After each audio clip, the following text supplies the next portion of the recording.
যেহেতু হঠাৎ করে এটা আরোপিত হয়েছে আমাদের উপরে, এটা হঠাৎ করে আমাদের উপরে আরোপিত হয়েছে। সো আমরা সাথে সাথেই আমাদের সকল অংশীজন, আমাদের গার্মেন্ট সেক্টরের ক্রেতা, আমাদের বিমান, সিভিল এভিয়েশন, বাণিজ্য মন্ত্রণালয় এবং সকলকে নিয়ে আমি গতকাল নিজে মিটিং করেছি।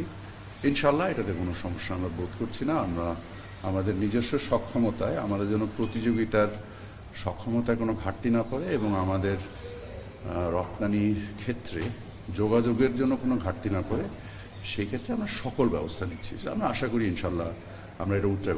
ব্যবস্থাটা কি, যে ধরনের ব্যবস্থা নিচ্ছেন এর ফলে এটা না? সকল ব্যবস্থা তো আমি আপনার সাথে এই মুহূর্তে শেয়ার করব না। আমরা আমাদের প্রতিযোগিতার, আমাদের যে প্রতিবন্ধকতাগুলো আছে সেগুলো কিছু কাঠামোগত, কিছু খরচের দিক দিয়ে আমরা এই সকল জিনিসকে সমন্বয় করে আমাদের সক্ষমতা বৃদ্ধি করব এবং আমরা আশা করি ইনশাল্লাহ আমি এটাতে কোনো সমস্যা দেখছি না। আমরা এই মুহূর্তে বিবেচনা করছি না।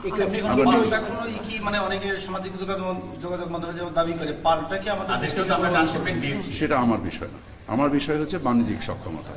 আমি বাণিজ্যকে কিভাবে অন্তর্ভুক্তিমূলক এবং এটার যেহেতু প্রতিযোগীমূলক কিভাবে করতে পারি, আমি সেটার মধ্যে নির্দিষ্ট থাকি এবং আমি সেখানেই নিজেকে নিয়োজিত রাখতে পারি। কত ছিল এখানে আমাদের আসলে 3টা পোর্ট ব্যবহার করে আমাদের যে বাণিজ্য কত, আমাদের মোরলেস অ্যাবাউট 40 থেকে 50,000 টন মতো ম্যাটেরিয়াল বাই রোডে এখান থেকে ভারতের বিভিন্ন পোর্ট, বিশেষত দিল্লি, কলকাতা এবং ব্যাঙ্গালোর, কিছু এই পোর্টের মাধ্যমে আমাদের রপ্তানি হতো। আমরা আশা করি যে এই ম্যাটেরিয়ালটা আমরা নিজেরাই ক্যারি করার সক্ষমতা বৃদ্ধির মাধ্যমে আমাদের এই সমস্যা অতি দ্রুত সমাধান। ইউরোপিয়ান কান্ট্রিগুলোতে যেত, বেসিক্যালি ইউরোপিয়ান। আমি দেশের সংখ্যায় মধ্যে আপনাকে বলতে পারছি না, আমি ধারণা করে কথা বলবো। হ্যাঁ, না, ভুটান নেপালে তো যেত না। ভুটান নেপালে ট্রান্সশিপমেন্ট তো রাস্তার যেটা যাচ্ছে সেখানে তো আমাদের কোনো সংকট তৈরি হয়, শুধু এটা এয়ারপোর্ট রিলেটেড একটা সংকট তৈরি। মার্কিন যুক্তরাষ্ট্রের ওই নতুন আরেকটা খবর আছে যেটা নিয়ে বাংলাদেশের জন্য একটা উদ্বেগ ছিল। এখন নতুন খবরের ব্যাপারে একটু প্রতিক্রিয়া আছে? আলহামদুলিল্লাহ, very good. I think this is going to create some kind of certainty. আমাদের বাণিজ্যের মধ্যে কিছু একটা স্থিরতা দেখা দিবে।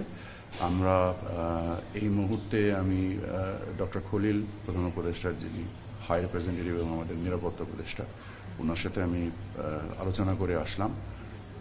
আমরা আমাদের অবস্থানকে মার্কিন যুক্তরাষ্ট্রের সাথে গতকাল রাতেও আমাদের ইউএসটিআর-এর প্রতিনিধিত্বের সাথে মিটিং হয়েছে অনলাইনে এবং আমরা আমাদের কর্ম সমষ্টিগুলো নিয়ে কাজ করছি এবং সেগুলো নিয়ে সম্ভবত মানে যে সময় সম্ভব আমরা দ্রুত যুক্তরাষ্ট্রে নিজেরাও যাব এবং যে আমাদের অবস্থানগুলোকে তুলে ধরবো।